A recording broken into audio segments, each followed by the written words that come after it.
In 1992, Professor Walter Schempp discovered how atoms communicate with each other over any distance through the field. He discovered in the atom, when electrons are in a higher frequency shell or orbit around the proton, the atom emits light waves carrying intelligent information, similar to the way when we are talking and communicating, our brain waves go into a higher frequency wave state. He found when the electron jumps to a lower frequency wavelength, the atom receives photons carrying intelligent information as if they are listening, just as when we are listening, we go into a lower frequency brainwave state. The timing of when electrons jump shells to higher or lower frequency orbits is completely random and cannot be quantified by any mathematical predictable formula, likened to random human behavior. There are several other behaviors in quantum mechanics that remind physicists of human random consciousness, as opposed to models demonstrating repeatable and reliable mathematical timing, such as the sun rising every day at the precise expected time, and the 9 planets' orbits around it. In the quantum universe, finding precise timing and repetition of events is very difficult in certain functions of the atom and its components. Niels Bohr and Heisenberg presented to Einstein at the 1927 Fifth Solvay Conference on Quantum Mechanics that the minds of the researchers were affecting the angular momentum of the electron spin around the proton. This was because different data came in when different researchers were conducting the experiments. The data was always random and could not be quantified in a repeatable and reliable mathematical formula. As far as the laws of mathematics refer to reality, they are not certain. And as far as they are certain, they do not refer to reality. Albert Einstein. In Richard Feynman's book, The Strange Theory of Light and Matter, he tried to quantify the behavior of the timing of which light particles, photons, emanating from a light source would reflect through several layers of glass and bounce back to detectors. Light particles do 3 things when they strike a glass target. 1, they either travel through the glass sheet, or 2, they react and scatter inside the glass sheet, or 3, they bounce back to give us a picture of the sheet of glass. Feynman shined his light source through several sheets of glass, allowing light particles to choose to bounce off of or react to the surface of various layers of glass. He wanted to see if there was a quantifiable formula for which photons would bounce back and which ones would travel through the glass or penetrate deeper and bounce off another sheet of glass, or scatter and react inside of it, or deeper yet, travel through all the sheets of glass. Regardless of the color of light and various other parameters, there was no way to quantify the strange behavior of light and matter. The light particles, photons, always behaved randomly as to what they would choose to do, just as in human consciousness.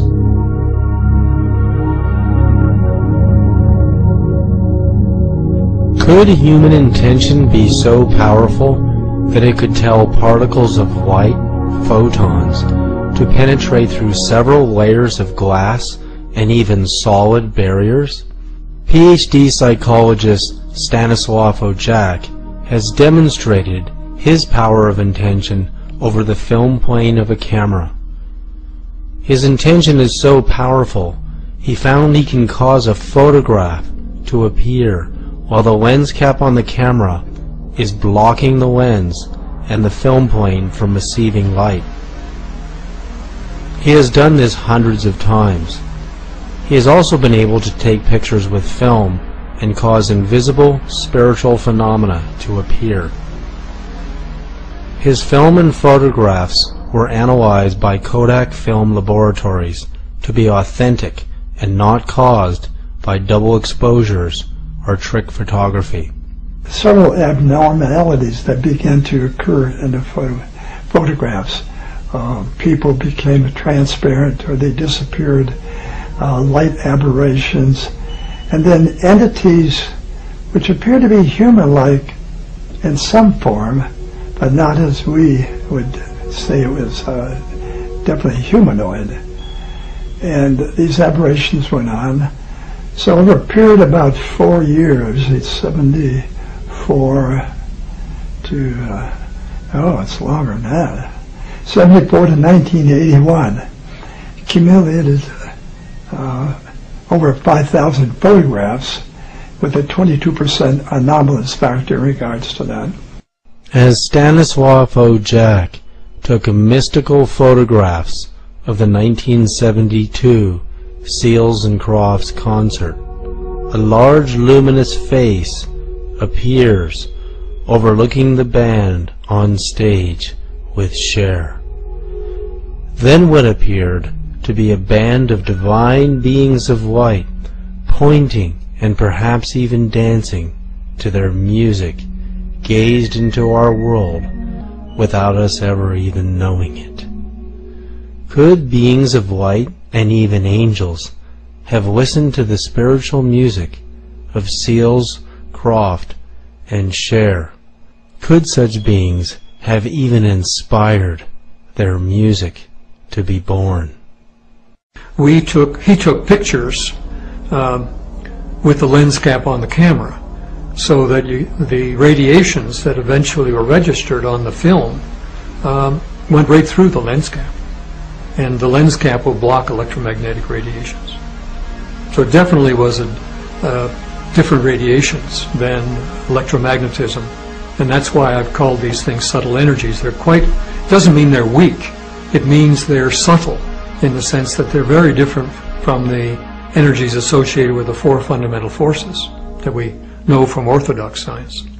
Dr. Claude Swanson's synchronized universe model may help explain how we can see into the invisible dimensions of the universe and explain visions and apparitions, and how we can interact with those dimensions, but more importantly, to prove that they are part of our reality. I developed what I call the synchronized universe model as a way of trying to expand current physics to account for a lot of these psychic phenomena, paranormal phenomena. Besides the types of things we've been talking about, which involve communication psychically and affecting things at a distance, you also have other abilities that the yogis have demonstrated, that certain adepts in China, the Qigong masters, have demonstrated, things like walking through walls, levitation, teleportation, things that in the West we laugh at and we call them science fiction, and yet there are people who have demonstrated reliable abilities to produce these effects. So our science needs to be able to account for how this is possible, and the synchronized universe model says basically that matter is not what we thought it was. They're not like little billiard balls or even little quantum points moving around, that when we say there's a particle at some place, it's a solid matter, what that really involves is an energy exchange between that charge or that particle and all the other particles in the universe. That things are moving very rapidly on a very small scale. This is a scale smaller than the size of the electron, down to more like the Planck scale, which is the basic smallest scale that physics tries to describe. At that scale, there's a synchronization that has to happen, that particles only see each other when their velocities are lined up with each other. In other words, at a very small scale, all the particles are moving very rapidly at the speed of light. So in this system, at a very small scale, and this is part of of special relativity, part of our current physics, at very high speeds, a particle only can kind of look in the direction that it's traveling. So if it emits a photon, it has to be in the direction that it's traveling at that instant. Off in the distance would be some other particle. If they're going to interact mutually back and forth, that particle also has to have a velocity lined up with the first one. So the primary interactions at this very small scale would involve particles with velocities that are aligned at that moment of interaction. A moment later, their velocities have changed because they received an impulse from one another, And what this leads to is the only stable solution of this system is when the particles end up being synchronized with each other. The ones that interact consistently on the average over time are the ones that take on little orbits at very small scale down to Planck level, which are synchronized.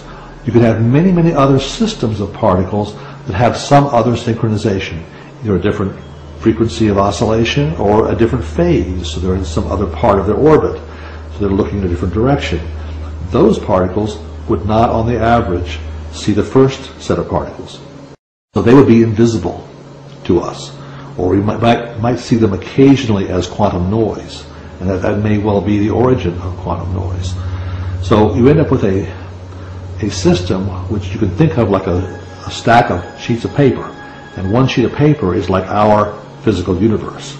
The particles on that sheet of paper are the ones that are synchronized with each other. We call that physical reality.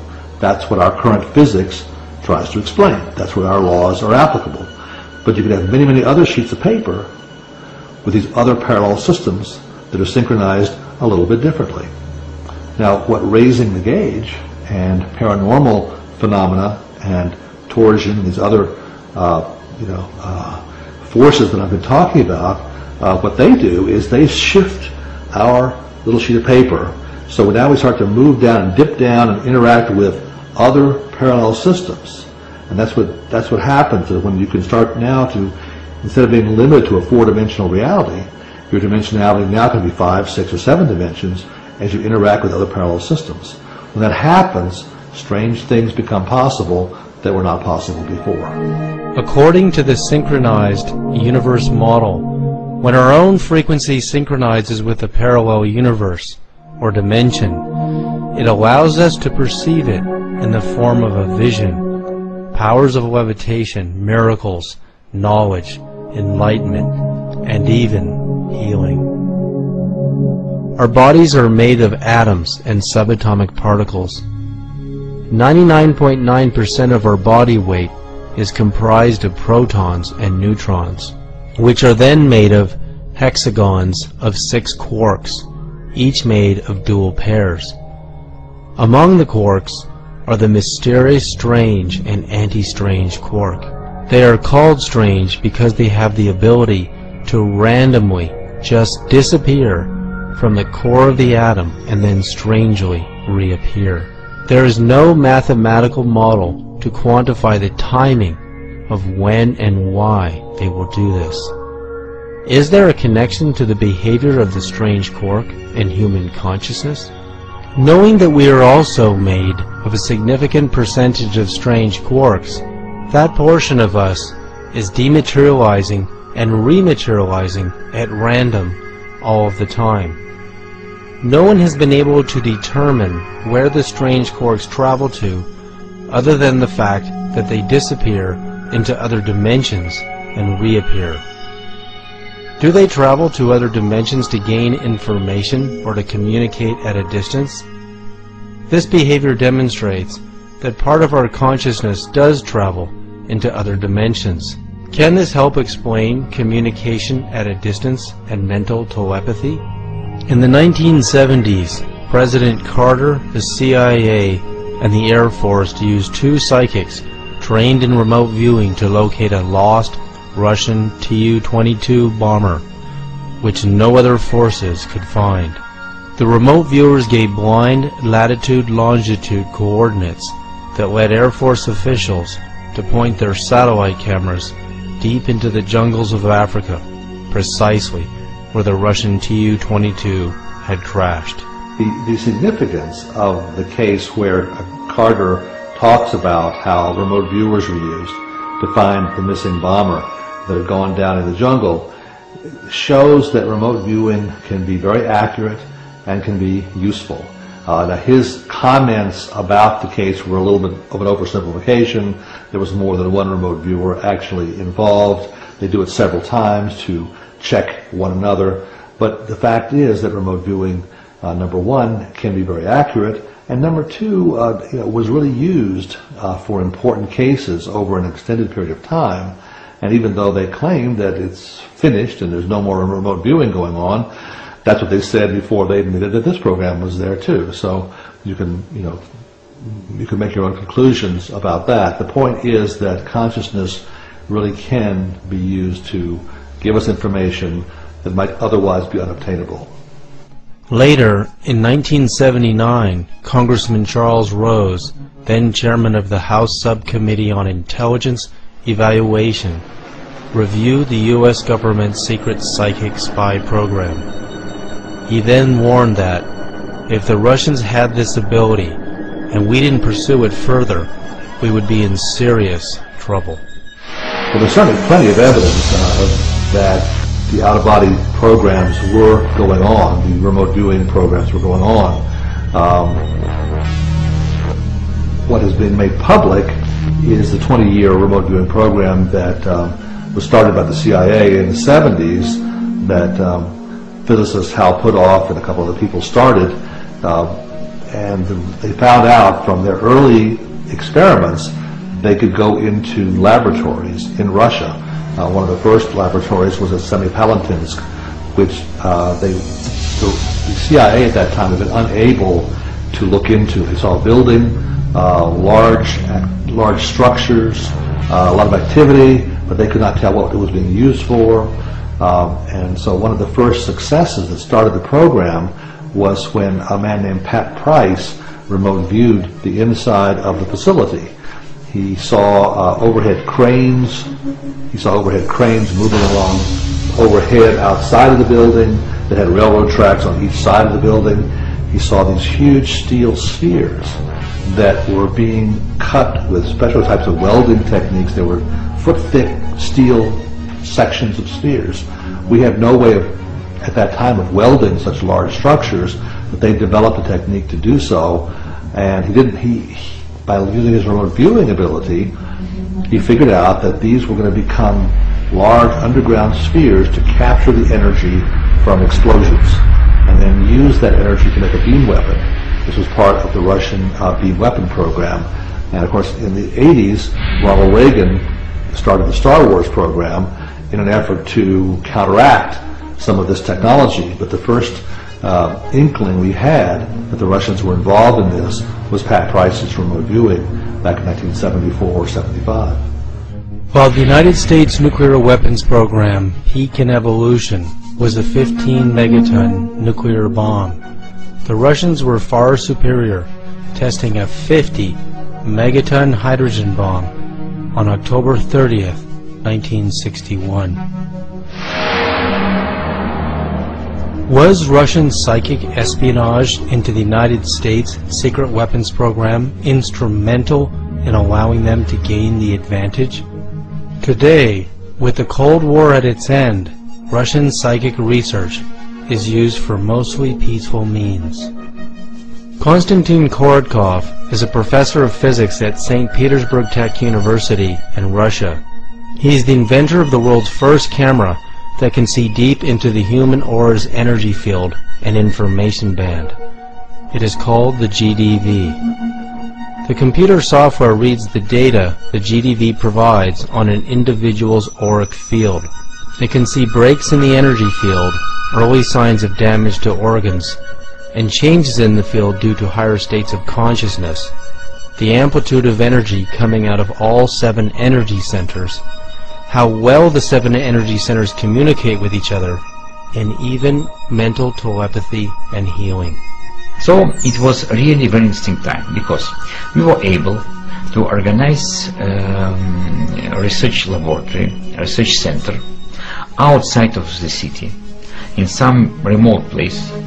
We took a house. In this house we put all possible equipment that we were able to think of by the time. And we've been selecting and inviting people who was really talented clairvoyants and talented psychic people. And then we trained them how to operate with each other, how to deal with telepathic communications, and we've been measuring all this process. So it was many sessions like this, several years. It was very interesting results. and everything. We published secret reports on this, of course. It never been published in any journal, but we have proven that telepathic communication with people is really possible. And it was done on very precise scientific basis. But our approach was different from approach of Russell Targ or some other researchers in the world. First step was to select specific people, to find out people who can do something and who communicate with each other. And I am absolutely sure that really effective communication comes between people who are really attuned to each other, who have this very, very special entanglement to each other. It may be men, women, it may be men, it may be women, women, it doesn't matter. It's not gender difference. It is a topic of, I would say, spiritual interconnections. And if they have it, then they may be trained how to interact with each other. So from our point of view, when we've done these experiments, and we are doing these experiments up till now, it is very important to select people, to train them and attune to each other. Then it may be effective communication. Do we receive messages from others without even knowing it? This was a study to show is it possible to send and quantify, measure energy of healing, loving energy, to sending. So if we send loving energy to another being who is not directly in front of you, but in another space, will they receive it? And if they receive it, how does it show? Wow. That was the purpose, and this was done with a team of researchers in Slovenia. So here we see that you've got the person who is sending energy. This is the right side, is sending of energy, and on this side is the receiving of energy. So from the right side, when you talk about, because the emotional heart is on the right, it is sending, so there is a little burst, and of course these bursts are captured. And it's separate from the body. It's leaving, this burst is leaving the body. Indeed. Oh, that's amazing. And the receiver is receiving it. And look at the shape of that too. How far away are they physically from each other during the experience? 2 buildings. 2 buildings? 2 buildings. So this burst of energy traveled 2 buildings and went to this person who was the receiver. And this is documented scientifically as biophoton emissions. Yes, yes. If we attempt to send someone we are tuned into a message with our mind, will they hear it? Will they receive it? Protocol where we have instruments on both people, both sender and receiver, and they physically situated in different places, and it may be in different places in Moscow and St. Petersburg, or Moscow to St. Petersburg, or Himalaya to Moscow, Nepal to Moscow, Venezuela to Moscow. So we did a lot of experiments of this kind. In any situation we have time that is related to astronomical time, and it's all now possible by GPS to correlate all this. And we were able, and we are measuring moment of sending emotion, because we are sending not images, not some pictures, not letters, but we are sending emotions. And the aim to detect those emotions on the other end. So we are measuring sending and response from biophysical measurements. This is electroencephalography, electrophotonics, and balancing platform. So we can really detect the moments of sending and receiving. And in all our experiments, we demonstrate that it is no time shift. Not zero. Zero. Instantaneous action at a distance. Absolutely. Instantaneous effect.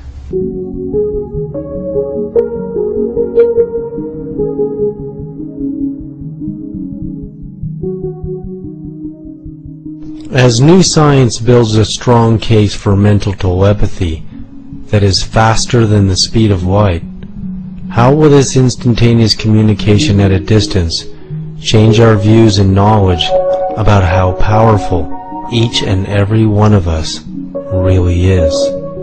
That after all our experiments on telepathy, it became clear that in principle you can contact any person in the world if you can attune yourself to this particular person.